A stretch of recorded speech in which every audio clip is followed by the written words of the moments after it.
대한민국의 조용기 목사님을 소개합니다. 오늘 저는 여러분과 함께 참 자유인이라는 제목으로 은혜를 나누고자 합니다.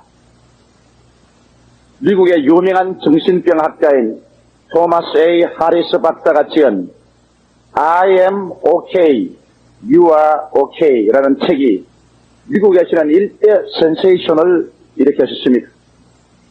수백만 명이 이 책을 읽고 그 생애가 변화되었다는 것입니다.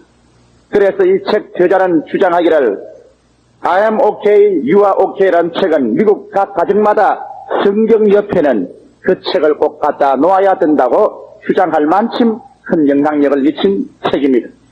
저도 이 책을 구입해서 한 달 동안 꾸준히 읽어 독파해 보았습니다. 그 내용에 재미있는 내용이 있었습니다. 그 전체적인 내용이 뭐냐면 우리 자신을 자유케 해야 참 행복이 온다는 심리 분석적인 방법인데요. 그 사람이 발견한 특별한 것은 뭐냐면 우리 모든 사람들 속에는 세 가지 자아가 들어있는 것입니다. 그래서 하나는 parent, 그 다음에는 adult, 그 다음 child라고 말하는데 이걸 PAC 법이라고 말합니다. 그건 뭐냐면 우리가 부모님이 오래전에 세상을 떠났다고 할지라도 그러다 우리가 자랄 때 부모님 밑에서 성장한 관계로 부모님의 영향력, 그 부모님이 우리와 같이 살면서 말씀하고 가르치고 생활하는 그 모든 교훈이 마치 컴퓨터에 전부 기록된 것처럼 우리에게 부모의 모습에 기록되어 있다는 겁니다. 여기에 전부 테이프에 녹음이 되어 있어서 우리가 일생 동안 어른으로서 성장해서 사는 동안에 모든 우리의 사고와 언어와 행동과 결정에 이 부모의 테이프 레코더가 자꾸 간섭을 하고 영향력을 미친다는 겁니다. 그렇기 때문에 좋은 부모를 가진 사람, 훌륭한 부모, 모범적인 부모, 아주 사회 지혜가 밝고 도덕적으로 올바른 부모를 가졌던 사람은 그 데이터가 테이프에서 자꾸 여기에서 녹음이 되어서 우리 현재 있는 어른된 성년 우리에게 영향력을 미치기 때문에 우리가 말하는 것이나 생활하는 모든 결정에 큰 도움이 된다는 겁니다. 그러나 만일 부모가 잘못되었으면 우리의 생활을 망쳐놓는다는 것입니다. 그 부모의 테이프가 나를 오염시킨다는 것입니다. 그래서 이 위에는 부모라는 큰 테이프 레코더가 늘 준비되고 있습니다.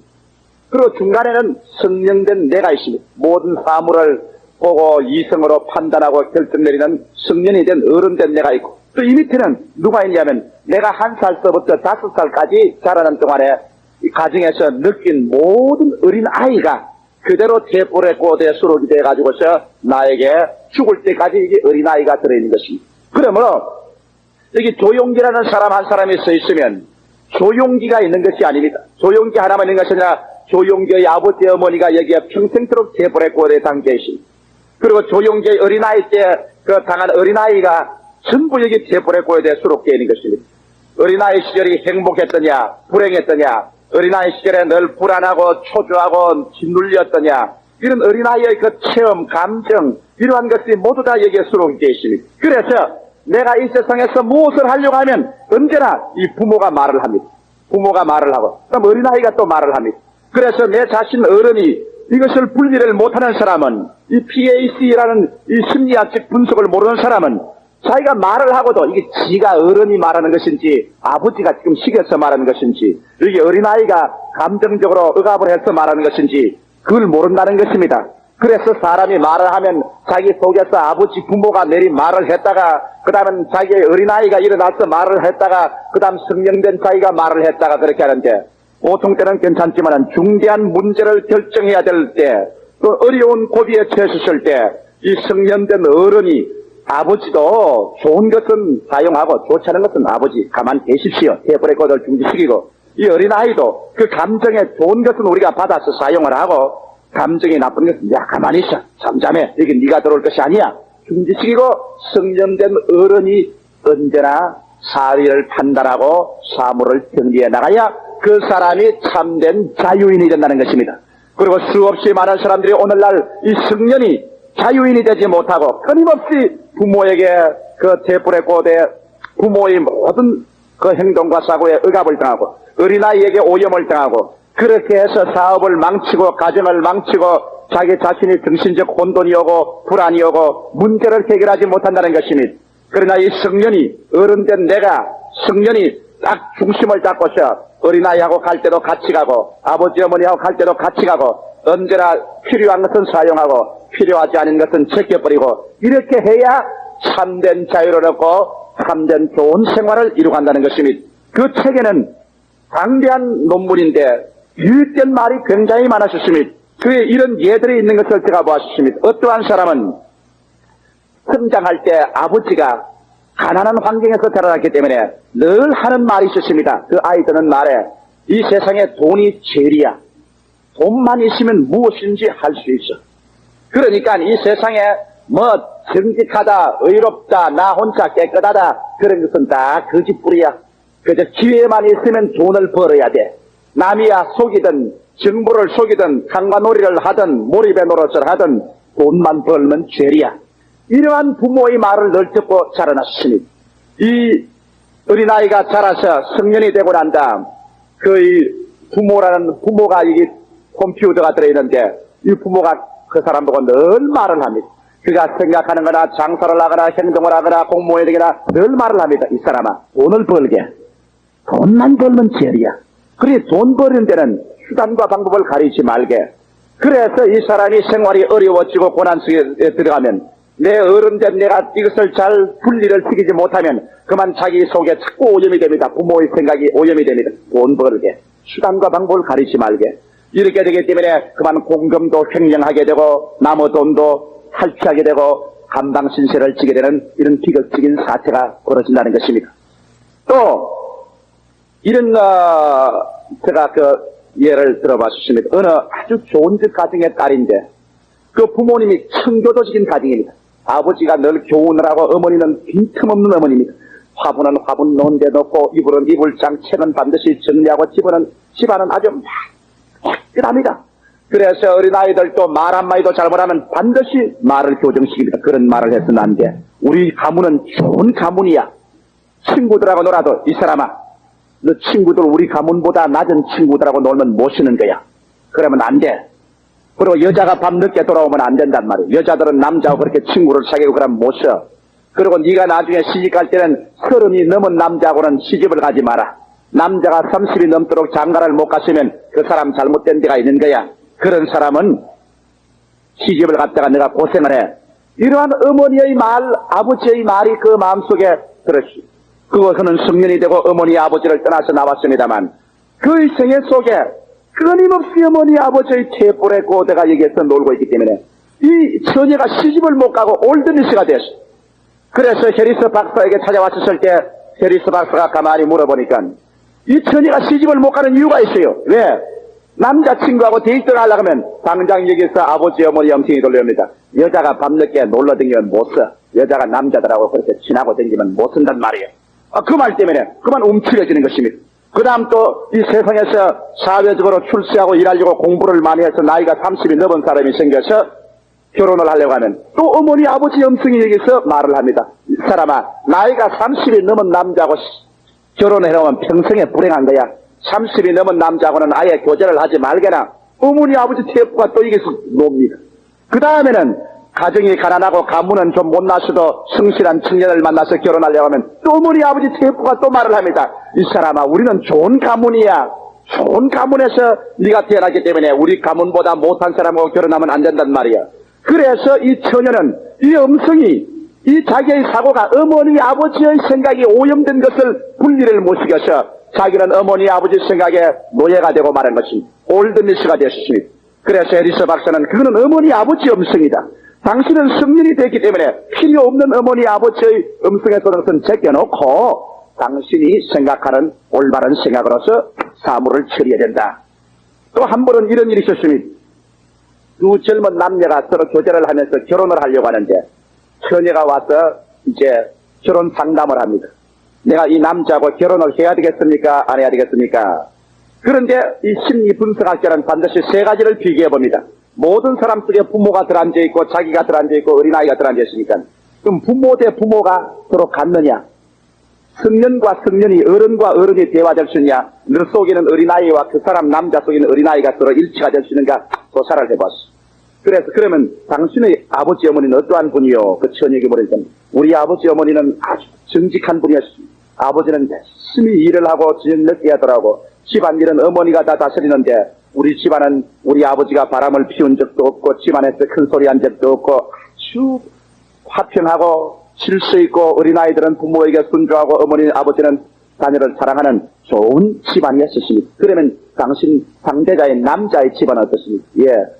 그 남자의 집안은 아버지 어머니가 일찍이 이혼을 했어요. 남자가 6살 때 이혼을 해서 아버지는 떠나가고 아버지 영향력은 전혀 없지요. 어머니 밑에서 자랐는데 어머니가 하는 말은 늘 아버지 욕하는 것이 일이었습니다.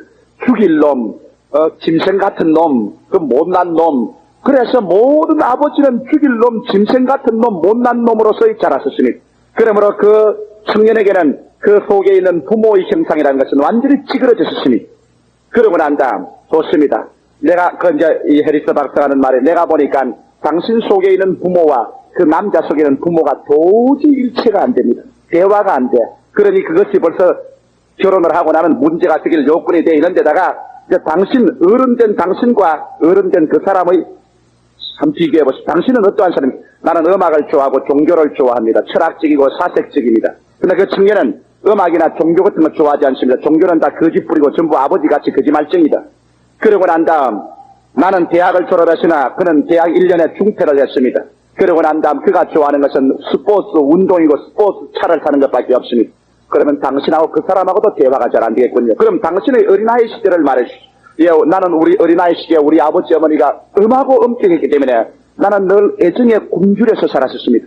그러므로 어찌하든지 어머니 아버지의 애정을 좀 얻어보려고 아양도 떨어보고 애교도 해보고 그래서 나는 지금도 내 어린아이는 언제나 감정이 억압되고 애정에 굶주린 어린아이가 내 속에 들어있습니다. 그래요? 그럼 그 남자는 어떻습니까? 그 남자는 아버지 없이 자라기 때문에 엄마 품에서 완전히 망나니로 자랐었습니다. 달라는 것 다 주고 하라는 것 다 해주고 고함을 치면은 어머니가 설설 뛰고 그래서 그는 완전히 자기 중심으로 살았습니다. 그래요? 그래서 해리스 박사는 말이 당신 그 남자하고 결혼했다가는 일생에 불행할 것은 왜? 당신의 부모하고 그 사람 부모가 속에 있는 것이 맞지 않습니다. 당신의 부모는 언제나 경건하고 올바르셨습니다. 그 사람의 부모는 완전히 없습니다. 부모의 교훈이 없습니다. 그러므로 당신은 방탕하기 어렵지만 그 사람은 아무 교훈이 없기 때문에 방탕하게 될 수 있습니다. 당신은 철학적이고 사색적이지만 그 남자는 운동만 좋아합니다. 당신하고 앉아서 얼마 살지 않으면 서로 대화가 막히고 말 것이요. 당신의 어린아이는 상대방에게 이지하고 애정을 구하기를 원하고 상대방을 이해하려고 하는 어린아이가 들었지만은 저쪽 어린아이는 막 짓밟는 거요. 그렇기 때문에 당신하고 그 남자하고는 도저히 일체될 수가 없어. 결혼하면 당신은 파탄에 이릅니다. 그래서 결혼을 시키지 않았다는 이야기가 있는 것입니다. 그리고 이 해리스 박사가 하는 말을 보면은 수많은 우리의 문제들이 우리 여기 속에 있는 어른, 내 자신이 아버지나 내 속에 있는 아버지와 부모와 내 속에 있는 어린아이에게서 자유를 얻지 못하기 때문에 가정이 파탄되고 문제가 생긴다는 것입니다. 예를 들어 말하면 부부간에 결혼할 때 깊이 생각해보지 아니하고 저 사람 속에 있는 부모와 내 속에 있는 부모, 저 사람 속에 있는 어린아이와 내 속에 있는 어린아이 이 모든 것을 다 서로 알아보고 I am okay, you are okay가 돼서 결혼하지 않고 서로 한눈에 보아서 기분이 좋다고 결혼을 들어가고 난 다음에 나중에 그 결혼이 파손되는 이유가 있다는 것입니다. 왜? 어려운 문제에 봉착하고 중대한 결정을 내려야 될 때가 오면은 내 속에 있는 어른이 어른 대 어른으로서 이성에 서서 서로 대화를 하는 문제가 해결되는데 사람은 그렇지 못하고 어려운 문제에 딱 부딪히면 어린아이가 일어난다는 겁니다. 남편이 하는 말이 여보 당신은 왜 밤낮 그 꼬락선이야? 당신 어머니가 그렇지만 당신도 그렇구먼. 이제 속에 있는 어린아이가 말을 합니다. 남편은 어른은 그런 비정상적인 말을 안 그러면 그 부인이 그 말을 받아서 허허 웃으면서 그 마음속에 어른이 그 말을 받아서 그래요 미안합니다 잘해보도록 하지요. 그러면 좋을 건데 그 속에 어른이 나오는 것이 아니라 어린아이가 같이 고함을 치. 뭐 어째 당신 부모는 어때?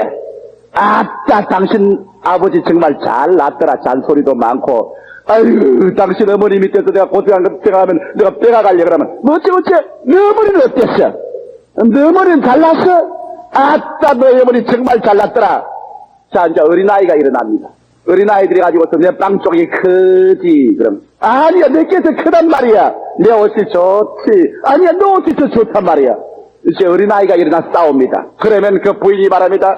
내가 이게 시집 올 때 이 집안이 가난하고 형편없던 것, 내가 와서 콧물과 눈물과 고생 다 해서 집안 살림 이렇게 놓으니까 이제 나를 이렇게 구박한다고 크크 웁니다. 우니까 그것도 남편한 말이 뭐 어째 당신 시집 올 때 뭘 가져왔노? 내 친구는 보니까 시집 올 때 보니 자기 친정에서 집도 사주고 자기 아버지가 직장도 다 구해주고 다 줬는데 당신 뭐 해온 게 뭐야?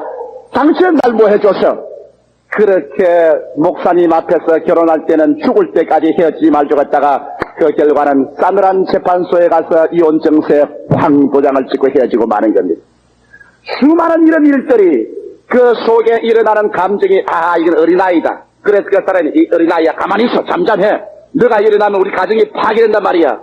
중간에 있는 어른인 내가 어린아이의 음성을 눌러버리고 정상적으로 서면은 어린아이에게서 자유로와 가정이 파탄해서 피할 수가 있다는 것입니다.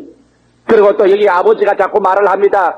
벌써 20년, 30년 전에 부모가 자꾸 여기서 교훈을 합니다면 아버지 가만히 계세요. 요 사이 세상은 그게 안 맞아 들어가요. 옛날엔 맞았지만은 그러므로 가만히 계세요. 그래서 여기 어른이 중심에 딱 서서 내가 지금 하는 말이 아버지가 지금 말을 하는 것인지 내 속에는 어린아이가 지금 말을 하고 있는 것인지 이것을 분별해서 어른이 중심에 딱 서면 이 사람은 자유를 얻은 사람이 된다고 게리스 박사가 말했습니다. 그리고 이 어른을 자꾸 자유를 주게 된다는 것입니다. 부부간에 서로 대화를 하다가도 무슨 일이 생기면 여보 그 당신 지금 어린아이가 하는 말이요. 어른으로 돌아갑시다. 또 남편이 갑자기 너무 막 고답지게 되고 억압지게 되면 여보 그 당신 지금은 당신 아버지 어머니가 말을 하는 거예요. 당신이 말하는 것 아니요. 그러므로 당신에게로 돌아갑시다. 이렇게 해서 어른으로 돌아가고 부모나 어린아이가 지배하지 못하게끔 자유를 얻으면 그 사람은 자유로운 생활을 할 수 있다는 그런 내용을 기록한 책인데 수백만 부가 팔리고 수없이 많은 어려운 정신적인 문제를 정상적으로 해결하고 사람과 사람의 대화에서 감정에 휩쓸리지 아니하고 어린아이에게 휩쓸리거나 부모에게 휩쓸려서 일을 망쳐버리는 그런 일을 하지 않도록 사람을 정상적으로 풀어주었다는 그런 책인 것입니다. 저는 그것을 읽고 난 다음 깊이 감동을 느꼈고 저 자신도 많은 사람에게 카운셀링을 하는데 그 책이 도움이 되었습니다만 그러나 한 가지 제가 말씀하고 싶은 것은 자유와 해방을 얻은 이 어른 자체가 정말 자유로우냐는 것입니다. 오늘 조용기가 이 자리에서 조용기의 어린 시절에 어린아이가 여기에 발버둥을 치고 혹은 비이성적인 말을 하고 몸부림을 치고 그렇게 일어난다고 해서 그것에서 내가 이제 어린아이인 줄 알고 그걸 제거하고 자유를 얻었습니다. 어린아이가 말한다. 이건 나 안 듣겠다. 그 다음 우리 부모님의 청교도적인 여러 가지 교훈, 여러 가지 윤리, 여러 가지 도덕적인 가르침이 혹은 나의 현실 생활에 중요한 도움이 되지만은 이 데이터가 또 내 현실 생활에 맞지 않을 때는 이것을 좀씩 가만히 계십시오. 제껴놓고 난 다음 내 스스로 일어날 수 있는 내 어른의 자유를 얻었다고 하지만은 그 조용기란 어른 자체가 스스로 여러분 자유로우냐는 것입니다. 그렇지 않습니다. 오늘날 여러분이 해리스 박사의 책이 수없이 많은 사람들을 자유롭게 했다 하지만은 진실한 자유는 그것만 가지고 오지 않은 것입니다. 나는 오늘 이 시간에 예수 그리스도의 말씀에 너희가 진리를 알지니 진리가 너희를 자유케 하리라. 하나님의 아들이 너희를 자유케 하면 너희가 참 자유를 얻겠다 했으므로 여러분 우리 속에 있는 성년된 어른이 참 자유를 얻으려면 하나님의 아들 예수 그리스도를 만남으로 말미암아서야만이 비로소 진실한 자유를 얻게 되는 것입니다. 왜 우리가 하나님의 아들을 만나야 진실한 참 자유를 얻는가? 제가 네 가지 이유를 말씀해 드리겠습니다. 첫째로 모든 사람들은 태어날 때부터 그는 탐심의 노예가 되어서 태어나는 것입니다. 사람들의 마음속에 탐심이 있어. 그래서 사도 바울 선생도 로마서 7장에 그가 몸부림치는 것은 내가 탐심으로 말미암아 몸부림을 친다고 말한 것입니다. 오늘날 그러므로 사람들마다 아무리 그가 어른이 자유를 얻어 있다고 하더라도 그 어른은 탐심의 노예가 되어 있습니다. 성경은 말하기를 바로 탐심은 우상숭배라고 말했습니다. 하나님께서 우주 가운데 가장 미워하는 것은 우상숭배입니다. 우상숭배하는 이스라엘 백성을 주님께서 망하게 한 것입니다. 우상숭배하는 이 세상을 주님께서 불러서 멸하실 것입니다. 성경에는 우상을 숭배하지 말라고 했는데 우리 사람들의 마음속에 일어나는 탐심은 바로 우상숭배입니다. 탐심이 들어오면 그 사람은 벌써 망합니다. 정치가가 그 마음속에 탐심이 들어오면 권력을 남용합니다. 권력을 남용하는 결과로 쿠데타가 일어나든지 그렇지 않으면 데모가 일어나든지 문제가 생겨서 자기 지위를 내놓든지 이런 어려움이 생기는 것입니다. 사업가가 마음에 탐심이 들어오면 정상적인 사업을 하지 않고 투기에 손을 대기 시작하는 것입니다. 그래서 정상적으로 자라나섰으면 그 사업이 잘하고 재미있게 살아갈 그 가정생활이 그만 사업가가 탐심이 들어와서 자기가 갚지도 못할 고액 차관을 가져오고 비싼 이자를 물고 사업이 안 되는 것을 계획했다가 왕창 넘어져서 자기도 망하고 국가에도 손실을 가져오고 파멸을 가져옵니다. 탐심이 들어온 가정주부는 자기의 가계부에 적자가 나는 것을 계산하지 아니하고 이웃에서 좋은 냉장고를 들어왔으니 우리도 들어와야 된다. 이웃에서 좋은 옷을 샀으니 우리도 사야 되지 않겠는가. 이웃의 자녀들은 좋은 사립학교에 가시니 우린들 사립학교에 왜 못 보내나. 그래서 강제로 사립학교를 보냅니다. 탐심으로 말미암아 가계부의 적자를 뛰어넘어서 일을 하려다가 가정경제가 파탄에 이르고 마는 것이니 이와 같이 여러분 탐심은 우리를 묶어서 지극히 불행하게 만들어버리고 마는 것이니 아담 하와가 타락하게 된 근본적인 원인이 여러분 탐심이 있는 것을 압니까? 하나님께서 아담과 하와를 위해서 보기에도 아름답고 먹기에도 좋은 것을 나게 하시고 상함도 없고 해함도 없는 에덴을 지으셔서 아담과 하와가 살게 하셨으니 하나님을 믿고 순종해 살면 그들에게 부족한 것이 없었으니 그런데 마귀가 그들을 시험할 때 탐심을 가지고 시험했었으니 하나님께서 동산의 모든 실과는 다 먹되 선악을 하는 실과를 먹지 마라. 먹는 날에는 정령 죽으리라 하셨으니 그럴 때 마귀가 하와를 깨고 아담을 깨어서 그 실과를 보게 한즉 성경은 분명히 말하기를 그 실과를 보니 먹음직하고 부함직하고 지혜를 얻게끔 탐스럽게 보였다고 말한 것이니 탐심입니다. 그들의 마음속에 탐심이 들어오자 그 환경의 모든 아름다운 것이 다 불평과 원망이 생겼으니 탐심이 들어오자 마음의 평화가 사라지고 기쁨이 사라지고 감사하는 마음이 사라져버리고 마는 것입니다. 그래서 하나님에 대한 불평과 원망과 반항으로 선악과를 따먹었습니다. 그들은 하나님 말씀 대신에 마귀의 말을 들었으며 하나님을 섬기는 대신에 탐심을 섬겼었습니다. 탐심은 곧 우상숭배입니다. 그 결과로 인간은 비극적인 타락을 가져오게 된 것입니다. 사랑하는 성도 여러분, 탐심은 여러분에게 행복을 빼앗아갑니다. 여러분에게 감사한 마음을 빼앗아가는 것입니다. 탐심은 여러분의 생활에 우상을 갖다서 그 우상에 절하게 만드는 것입니다.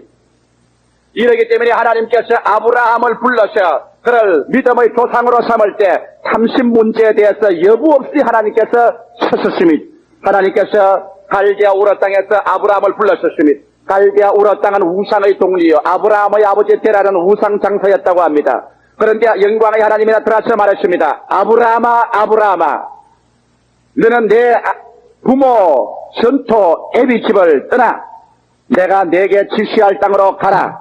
그러면 내가 너로 큰 민족을 이루고 내가 내게 복주고 복주며 번창케 하고 번창케 하리니 너는 온 세계 만민의 복의 근원이 될 것이라고 말한 것입니다. 아브라함이 축복을 받고 난 다음 갈대아 우르에서 떠나 하란까지 왔다가 하란에서 이제 가나안으로 들어올 때 하나님은 내 부모 전토 아비 집을 떠나라고 했는데 여기에 그만 아브라함이 탐심이 하나님의 그 명령을 순종할 수 없게 되셨으니 하란에서 모은 모든 재산을 술에 실었으니 수십 대의 술에 실 하란에서 얻은 종들을 수백 명 줄을 세우고 그 다음에는 애비 집을 떠나라고 했는데 조카의 손을 잡고 아들이 없으니까 조카를 아들 삼아 조카를 롯을 잡고 그러고 난 다음에 행진해서 가나안을 향해서 들어옵니다. 아마 하늘에서 천사가 말을 했겠습니다. 하나님 아버지시여 저 아브라함 아닙니까? 분명히 부모 전토 애비 집을 떠나 혈혈 단신으로 아내의 손만 잡고 오라고 했는데 저게 뭡니까 일대 행렬이. 아마 하나님께서 내려다보시고 혀를 차셨을 것입니다. 사람은 저렇다니까 탐심은 곧 우상 숭배인데 저 술에다가 우상을 잔뜩 싣고 오니 저 탐심하고 나하고 나중에는 담이 되어서 제대로 내버려두면 아브라함은 타락하고 만다. 제대로 내버려두면 아브라함은 하나님과 거리가 멀어지고 버림받고 만다. 나는 저 탐심의 소재인 그 물질을 내가 칠테이니 보아라. 아브라함이 하나님의 축복을 기대하고 가나안 땅에 들어와서 그 짐을 다 풀어놓고 짐승을 다 풀어놓고 종들을 다 풀어놓아 큰 때를 이뤄가는데 하나님께서 가나안에 오시자마자 축복을 주신 것이 아니라 하늘은 못이 되어 비가 오지 아니하고 땅에 물은 다 마르고 곡식은 불타고 먹을 풀은 없으니 양떼와 소떼는 다 굶어 죽고 종들은 배고파 불평하다가 다 도망을 쳐버리고 그런 폐가 망신하고 말한 것이니 하나님이 어찌된 일입니까? 하늘을 쳐다보고 기도해도 땅을 치고 통곡해도 응답은 없으니 왜? 아브라함이 탐심을 싣고 왔기 때문인 것이니 그의 마음속에 물질의 우상을 가지고 왔기 때문에 하나님은 우상을 치는 것입니다. 그래서 물질 다 잃고 난 다음에도 조카 롯을 보내야 됩니다. 조카를 돌려보내라고 했습니다. 그런데 그는 조카가 아들과 같이 데리고 있고 싶고 보내기 싫어서 가지고 있었습니다. 조카가 배고프다고 울고 불고 하니까 조카가 우상에 대해 그 조카 살리겠다고 애굽 땅으로 내려갔었습니다. 애굽 땅에 내려가서 어떻게 했는지 압니까? 아브라함이 보통 타락한 것이 아니라 자기 아내의 몸을 팔아 먹고 살았었습니다. 큰 슬픔과 고난의 때를 지나고 난 다음 그가 크게 깨닫고 그 다음에 다시 가나안 땅으로 올라왔을 때는 그는 탐심을 다 버렸습니다. 왜? 롯이 와서 말했습니다. 아저씨의 양치기와 나의 양치는 사람들이 서로 우물과 서로 좋은 풀밭을 위해서 싸우는데 아저씨 어떻게 할까요? 그때 아브라함은 여기에서 탐심을 벌였습니다. 네가 좋은 대로 튀어가라. 네가 동하면 나는 싸고 네가 남하면 나는 부활이라. 그래서 조카 롯은 저 요단강 물이 넘치고 기름진 서쪽 요단강을 향해서 아저씨 그럼 내가 저리 가겠습니다. 그래서 아브라함이 남은 것은 산지 뼈다귀만 남은 산지에 홀로 남았었습니다. 조카를 보내고 물질에 대한 탐심을 다 버리고 그가 혈혈단신되어 이제 자기 아내와 둘이 남았을 때 하늘에서 음성이 들려왔습니다.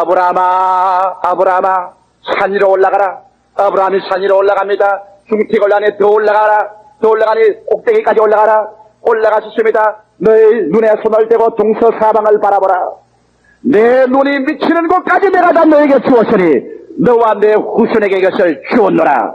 비로소 아브라함이 탐심에서 개방을 얻자마자 하나님께서 아브라함에게 축복해 주시되 가나안의 모든 것을 축복해 주어 지었고 아브라함은 그부가 되고 말한 것입니다. 여러분 성경 말씀에 보아서 아시겠지요? 부자 청년이 예수를 찾아온 적이 있습니다. 그런 질풍처럼 뛰어와서 예수 앞에 엎드려서 말했습니다. 선한 선생이여 내가 무슨 선한 일을 하여 구원을 얻으리까? 그때 예수께서 그 증명하는 말은 너 돌아가서 너 있는 재산을 다 팔아 가난한 사람에게 나누어 주고 나를 따르라. 그리하면 네가 구원을 얻을 것이라고 하셨습니다. 이 청년에게는 충격적인 말이었습니다. 그러나 예수님은 올바른 말을 했습니다. 왜? 이 청년은 재물에 대한 탐심이 광목했기 때문에 그런 우상을 섬기고 있었습니다. 이 청년에게 재물은 우상 숭배였습니다. 그 탐심, 그 우상을 가지고 주님 앞에 와서 우상과 그리스도를 동시에 섬길 수 없습니다. 성경을 말하기를 사람이 환경과 하나님을 동시에 섬길 수 없느니라. 이 청년은 자기의 재물과 예수를 동시에 섬기려고 하셨습니다. 그러므로 주님께서는 그 재물을 따가서 팔고 빈손 들고 나를 따르라. 이 청년은 재물을 따를 것이냐 영생의 주님을 따를 것이냐 기로했었을 때 보십시오. 그는 일어나서 주님을 발길로 차버리고 재물을 따라 가셨습니다.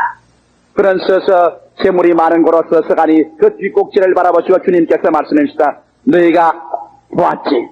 부자가 천국에 들어가는 것은 약대가 바늘기로 들어가는 것보다 더 힘들다.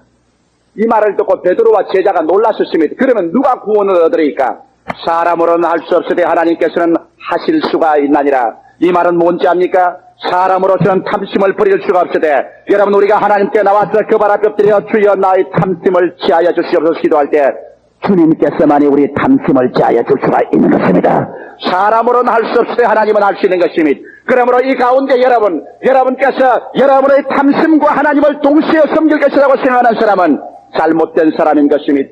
수없이 많은 사람이 하나님을 찾고 하나님의 은혜를 받고 싶고 예수 그리스도를 체험하고 싶지만은 그러나 자기의 탐심의 우상을 잔뜩 부둥켜 안고 주님께 나오려 하기 때문에 주님은 그러한 사람을 부자 청년을 돌려보내듯이 돌려보내고 마는 것입니다. 오늘 이 시간에 앉아서 내 설교를 듣는 사람 중에도 천국에 들어가기가 바늘기로 약대가 바늘기로 들어가는 것보다 더 힘든 사람도 있을 것입니다. 그러면 어찌해야 되겠습니까? 여러분 이러한 탐심에 노예가 된 사람은 나사렛 예수 앞에 나와서 주님이시여 내 마음속을 붙잡고 있는 탐심을 제하여 주시옵소서.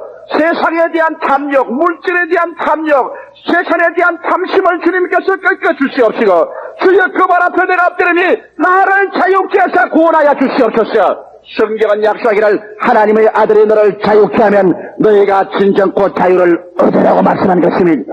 그래서 여러분의 물질이 여러분의 우상이 되는 것 다 놓아버리고 난 다음에 주님 홀로 중심으로 섬길 때 주님이 여러분 버릴 줄 압니까? 성경은 밝히 말씀하기를 그 나라와 그 의를 먼저 구하라. 그리하면 이 모든 것을 너희에게 도와주리라.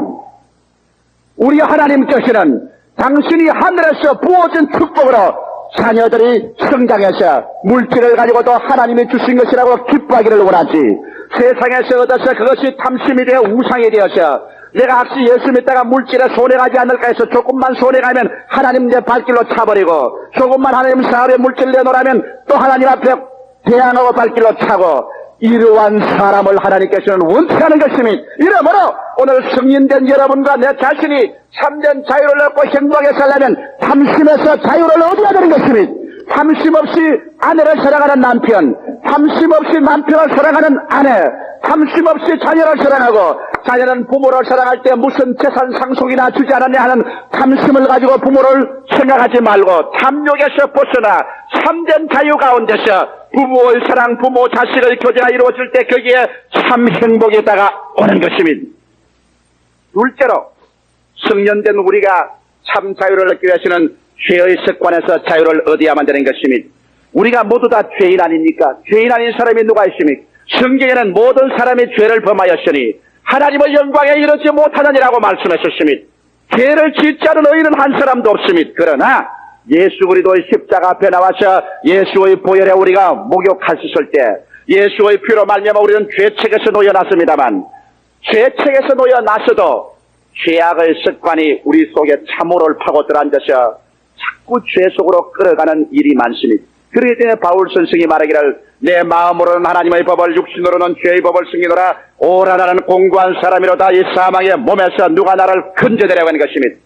수없이 많은 사람들이 자유인인 줄 생각하고 있지만은 실상은 자유인이 아니고 그 가운데 있는 성년된 어른된 자기가 죄악의 사슬에 묶여서, 죄악의 습관에 묶여서 끌려가는 사람이 얼마나 많습니까?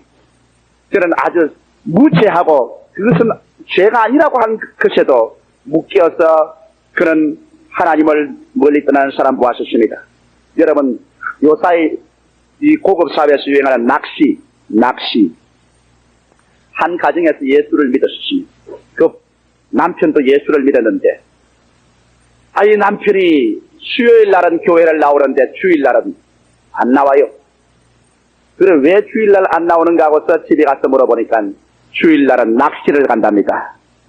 그 낚시를 안 가고서 교회에 나올 수가 없느냐? 그가 하는 말이 낚시가 자기 마누라보다 더 좋답니다. 낚시 던져서 고기가 물고서 땡기는 물을 착착착 치면서 쫙 땡겨는 거 보면 이건 뭐 자기 마누라보다도 좋고 자식보다도 좋대요. 낚시에 미쳤어요. 그래서 저희들이 가서 안 된다고 기도하고 낚시를 버리고 하나님 중심으로 살아야 되겠네.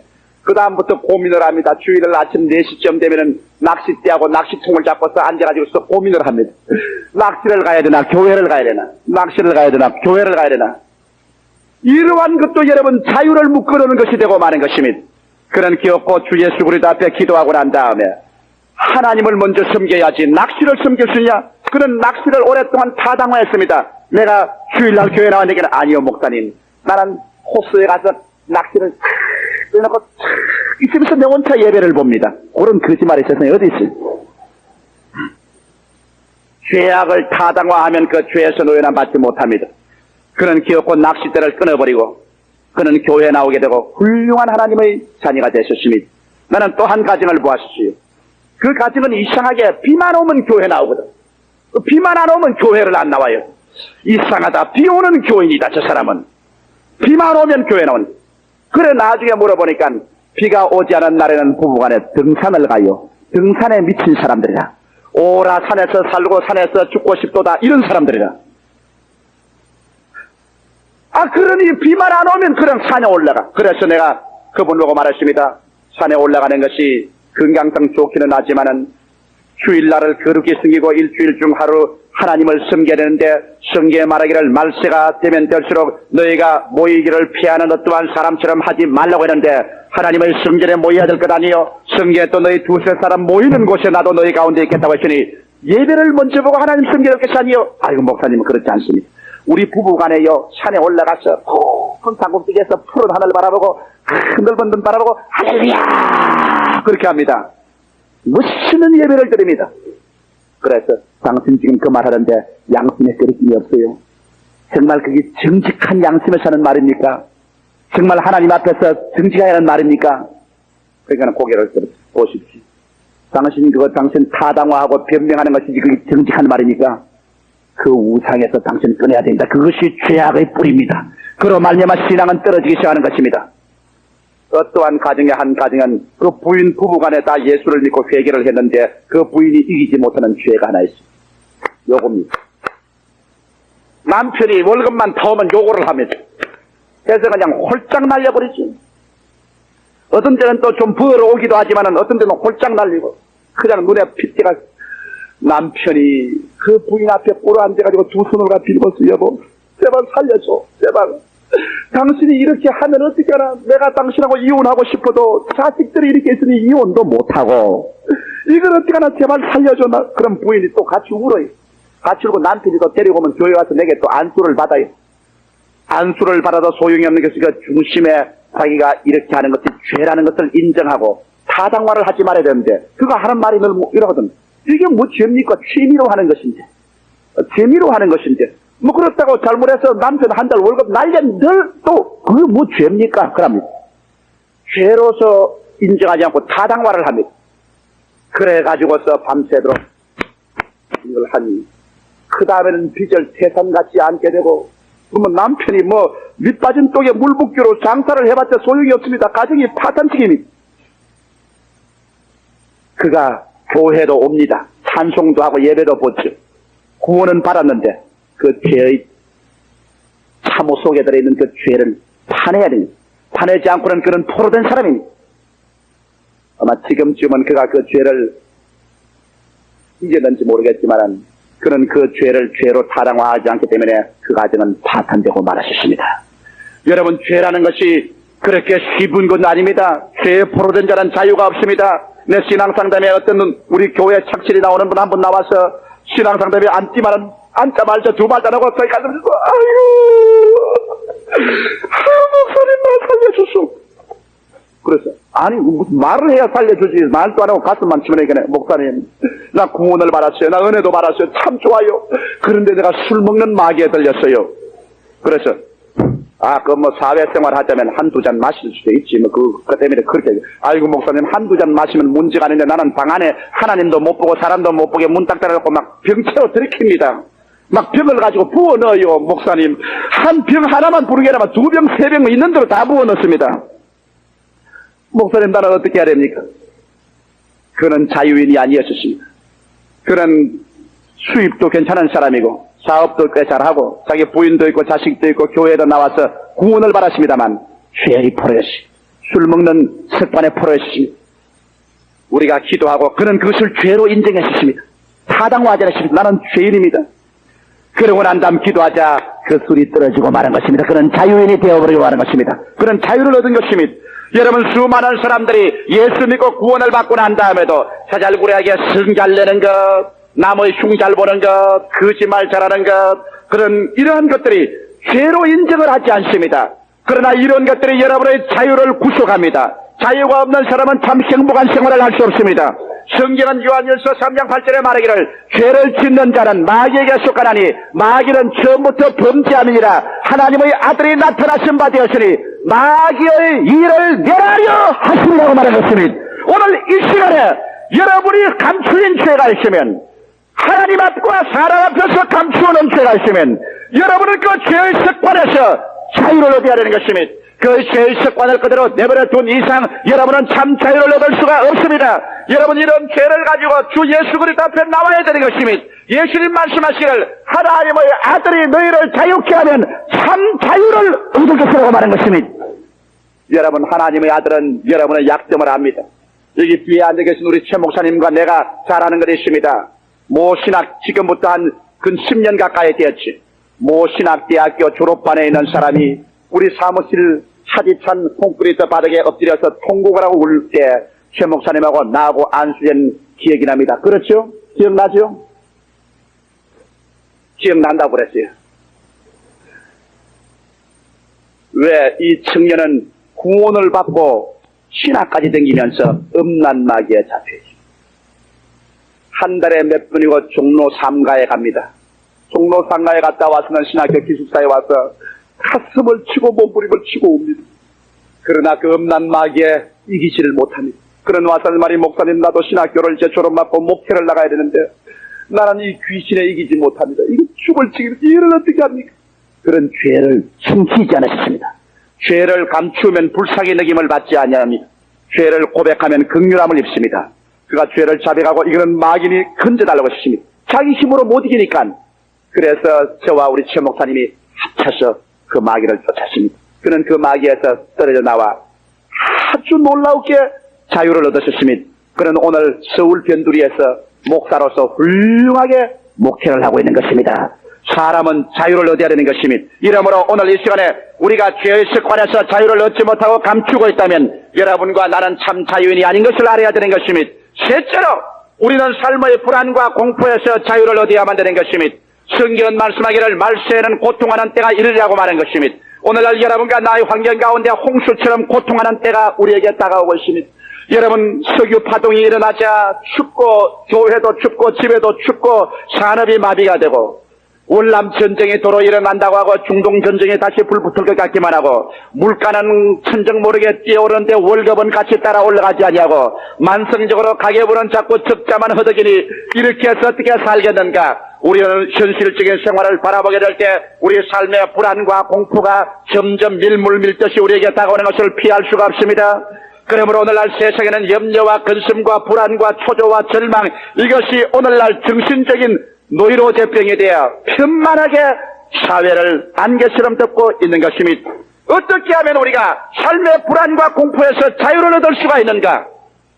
성경 열왕기하 6장 8절로 19절에 보면은 엘리사와 게하시에 대한 이야기가 있는 것입니다. 엘리사는 이스라엘의 선지자라. 그가 기도하면 하나님이 계시해 주기 때문에 아람 왕이 군대를 동원하여 이스라엘을 공격하려고 할지라도 엘리사가 기도해서 왕에게 진언을 합니다. 아람 왕이 이리 올 테니 이리 군대를 파견해서 막으시오. 아람 왕이 저쪽에 복병에 있으니 그리로 가지 마시오. 아람 왕이 가슴을 치고 통탄을 노릇입니다. 모든 작전 계획을 엘리사가 기도를 해서 다 알아냅니다.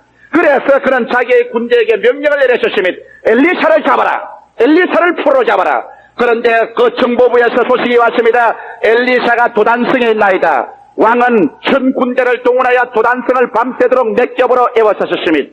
아침에 되어 잠에서 깨어났는데 엘리사의 종 게하시가 밖에 나가서 사정을 살펴보니 온 산과 들에 깃발이 가득합니다.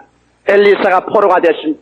게하시는 그만 혼비백산했습니다. 무릎이 떨리고 니빨이 떨리고 온 피가 다 아래로 쏟아졌습니다. 불불 기어서 들어가서 말했습니다. 엘리사 선생이여, 엘리사 선생이여, 이제 우리는 죽었습니다. 이제 낭패났습니다. 아람 군대가 격격히 둘러쌌습니다.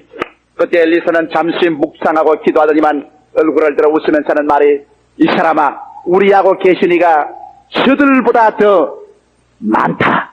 아버지여, 게하시의 눈을 열어서 보게 하소서. 게하시가 눈을 열어보니 온 아람 군대가 둘러싼 그 안에 하나님의 불말과 불병거가 산천에 가득하게 둘러싸 있었습니다. 게하시는 벌벌 떠지만은 여기에 믿음으로 보는 이 엘리사는 두려워하지 않고 믿음으로 나아가서 그 사람들에게 들어갔습니다. 여보시오, 누구를 찾소? 엘리사를 찾습니다. 이 성은 그 성도 아니요, 이 사람은 그 사람도 아니, 나를 따라오시오. 그 군대를 거느리고 바로 이스라엘의 서울인 사마리아 수도까지 들어와서 전 포위해서 그 사람들을 붙잡았던 일이 있습니다. 여러분, 여기에서 우리가 상징적으로 보게 되면 여기에 게하시는 여러분의 그 사람이고 엘리사는 여러분의 속 사람인 것입니다. 우리 각 사람들마다 자기 속에 엘리사와 게하시가 있습니다. 우리의 속 사람은 하나님의 말씀을 즐거워합니다. 그러나 우리의 그 사람 게하시는 자꾸 환경을 보고 난 다음 엘리사야 죽었다, 엘리사야 이제 죽었다, 절단났다고 말하는 것입니다. 이러므로 여러분, 오늘날 우리가 삶의 불안과 공포와 절망에서 이겨나려면 게하시의 말을 들어서는 안 됩니다. 우리의 환경은 변화됩니다. 환경은 시간과 환경을 따라 변화됩니다. 석유 파동도 오고 물가도 올라가고 가게가 적자가 되기도 하고 사업이 잘 안 될 때도 있습니다. 유동적인 환경을 바라보고 우리의 육신의 사람이 눈에 보는 대로, 귀로 듣는 대로, 손으로 만지는 대로, 느끼는 대로 해서 이제 날 죽었다고 뛰기 시작하면 그 사람의 가슴 속에 평화가 있을 날이 없는 것입니다. 그러나 눈에는 아무 증거 안 될지라도, 귀에는 아무 소리 안 들려도, 손에는 잡히는 없을지라도, 내 악기를 추럭같이 어두울지라도 여러분 속에 있는 이 엘리사와 같은 속사람이 일어나셔 하나님 말씀 위에 서서 주님을 바라보고 서 있으면 환경에 요동하지 않게 되는 것입니다. 바울 선생은 말하기를 우리는 믿음으로 행하고 보는 것으로 행하지 않는다고 말하셨습니다. 성경에 예수께서는 말씀하기를 사람이 떡으로만 살 것이 아니요 하나님의 입으로 나오는 말씀으로 살 것이라고 말한 것입니다. 주를 믿고 기다리면 현재 안 되는 것이 지나고 보면 잘 되는 것이 있습니다. 현재 망한 것이 지나고 보면 축복되는 것이 있습니다. 여러분 성경에 기록한 32,500가지의 하나님의 약속의 말씀이 그렇게 힘없고 맥없는 말씀이 아닌 것입니다. 이 하나님의 말씀은 저 하늘이 무너지고 이 땅이 꺼져도 1.1핵도 변하지 않습니다. 이 말씀은 천지를 지으신 위대한 창조적인 말씀인 것입니다. 그렇기 때문에 오늘날 우리가 삶의 불안과 공포에서 자유를 얻기 위해서는 하나님 말씀을 들어야 됩니다. 하나님 말씀을 읽어야 됩니다. 하나님 말씀을 사고해서 여러분 속에 있는 엘리사와 같은 그 속사람이 말씀 위에 서서 살아야 되는 것입니다. 동남풍아 부르라 수북풍아 부르라. 그러나 하나님을 사랑하는 자 곧 그 뜻대로 부르심을 입은 자들에게는 모든 일이 합력하여 선을 이루나니라. 이와 같은 확실한 하나님의 말씀에 서서 여러분이 나아가면 비로소 바울 선생같이 외칠 수 있습니다. 이러므로 사망이나 생명이나 천사들이나 높음이나 깊음이나 현재이나 장래이나 세상 아무것도 예수 그리스도 안에 있는 하나님의 사랑에서 끊을 수가 없나니라고 담대하게 말할 수가 있게 되는 것입니다. 이러므로 사랑하는 성도 여러분, 이 말씀을 등한히 여기지 마십시오. 이 말씀은 천하보다 귀한 것입니다. 그리고 이 말씀은 살아있는 말씀입니다. 운동력이 있습니다. 홍과 영과 및 관절과 골수를 짜깁니다. 이 말씀은 그대로 믿고 나가는 자에게 현재도 이루어지고 하나님께서는 그 따르는 표적으로 말씀을 확실히 증거해 주십니다. 이러기 때문에 여러분께서 예수 그리스도를 진실로 체험하고 말씀에 쓰면 불안과 공포를 이길 수 있는 것입니다. 어떻게 예수를 체험합니까? 예수를 구주로 모셔서 구원을 받을 뿐 아니라 여러분이 성신으로 충만한 세례를 받아 성령이 충만하여 성령이 말하게 하심을 따라 다른 방언으로 말하는 이러한 신앙적인 체험을 하고 나면 하나님의 사랑이 여러분 마음 가운데 부은받아 내가 하나님을 뜨겁게 사랑하고 하나님이 날 사랑하는 줄 알면 여러분께서 좀 전에 찬송 부른 것처럼 주의 사랑 비칠 때 기쁨 오네 근심 걱정 물러가고 기쁨 오네 염려와 불안 대신에 마음속에 기쁨이 가득해지는 것입니다. 환자집에 돗자리를 깔고 앉아서도 마음의 기쁨이 가득하고 소망이 넘칩니다. 내일은 오늘보다 다음 달은 금분달보다 내년은 금년보다 잘 살 수 있는 소망이 가득해지고 믿음이 넘쳐납니다. 그리고 주님은 말씀하시기를 내 믿은 대로 될지어다 말씀하시는 것입니다. 넷째로 우리가 참 자유의 사람이 되기 위해서는 마지막 죽음에서 자유를 얻어야 됩니다. 죽음이란 그림자는 어린아이 때 태어날 때부터 끊임없이 우리를 따라오는 것입니다. 자식을 길러본 부모 치면 죽음의 그림자를 생각 안 해본 부모는 없을 것입니다. 어린아이가 감기가 들리고 열이 나서 앓으면 부모의 마음에 그림자가 지나갑니다. 죽지 않으려는가 어찌할 수 없습니다.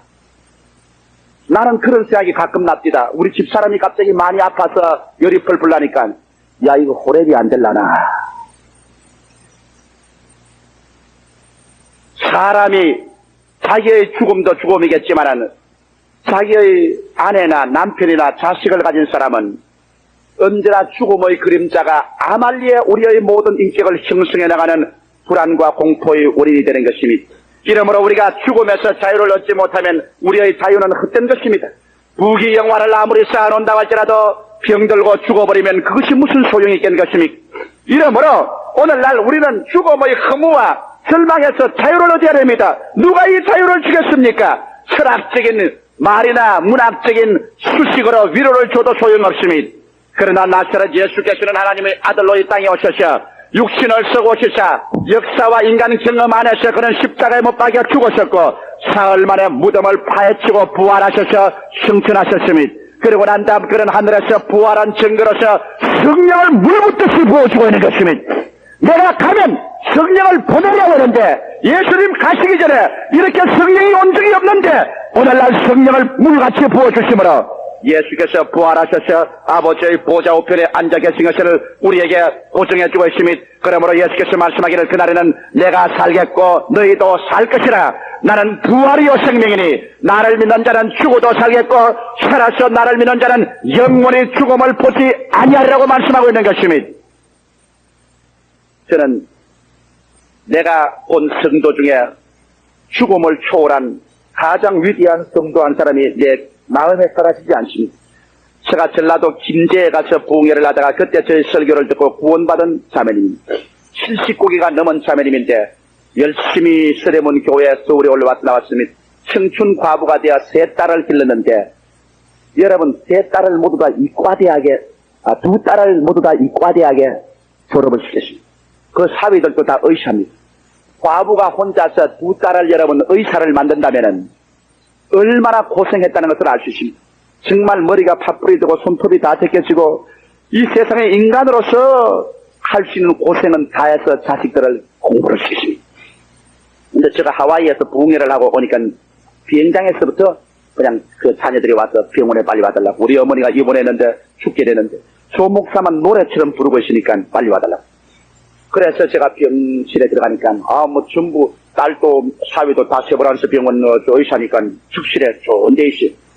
들어가자마자 뺏게 마른 손을 내밀고 날떴더니 눈물을 흘리면서 목사님 왜 그렇게 늦게 옵니까? 목사님 한번 보고 죽으려고 내가 죽음과 싸우고 참고 있습니다. 이젠 내가 편안히 가겠으니 날 위해서 축복을 해주시오. 그러니까 그 딸이 옆에 있다. 아이고 안 됩니다 목사님. 그런 기도는 안 됩니다. 우리 아버지가 우리 키운다고 고생을 많이 하고 이제 좀 편하게 됐는데 이제 손주나 손녀들 장가 시집 가는 거 다 보고 가야지요. 안 됩니다. 그러니까 아따 갑자기 그렇게 숙연하게 그 할머니가 정색을 하지만 병력같이 고함을 칩니다. 그 약한 몸에 못 먹은 몸에서 어디 고함이 나오지. 여이놈! 고얀 놈! 이 어머니가 70평생 동안 자식이 힘이 돼. 그 자식 구김살 없이 살려보려고. 내가 무슨 일을 안 했나? 장사를 안 했나? 식모살이를 안 했나? 내가 중노동을 안 했나? 이제 내 일 다 했어. 이제 내가 내 딸에게 달 일 다 했어. 나도 이제 우리 아버지 집에 가서 나도 호강 좀 받고 사랑 좀 받고 나도 아버지 집에 가서 쉬고 싶은데 이 불효 막심한 놈. 지가 욕심만 차리고 지만 알고 너그 딸 너그 아들 장가 시집 가는 거 보기 위해서 날 보고 이 땅에 더 머무르란 말이야. 이 고얀 놈 불효 막심한 놈. 나도 우리 아버지에게 이제는 갈란다. 날 잡지 마라.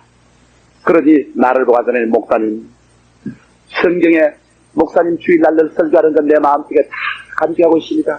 그 중에 더 뚜렷한 것은 요한복음 14장에 1절부터 너희는 마음에 근심하지 말라. 하나님을 믿으니 또 나를 믿어라. 내 아버지 집에 있을 곳이 많도다. 그렇지 않으면 내게 일렀으리라. 내가 너희를 위하여 처소를 예비하러 가노니 가서 너희를 위하여 처소를 예비하면 다시 와서 너희도 나 있는 곳에 함께 있게 하리라. 목사님 이 말씀 내 믿습니다.